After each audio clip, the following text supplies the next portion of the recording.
All right, there we go. So this tire is completely separated from the rim, like it was for me when I pulled my snowblower out of the shed. Now, the issue with trying to fill a tire that's come off the rim like this is when you go to put air in it, it's just going to blow out the sides here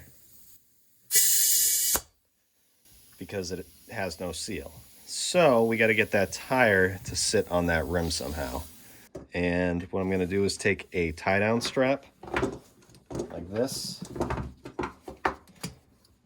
one of these ratchet straps. I'm going to go around the tire. I'm going to tighten that, and then I'm just going to start ratcheting this together.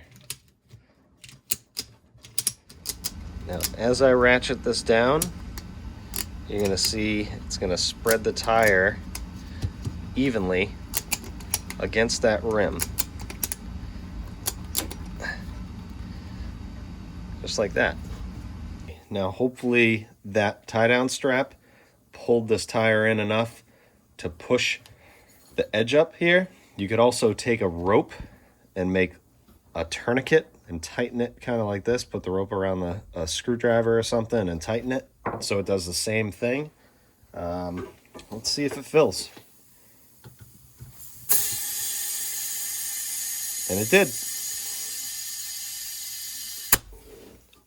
Once you get that tire to seat against the rim, you can take your tie-down strap off or your rope, whatever you're using, and you can fill it up the rest of the way.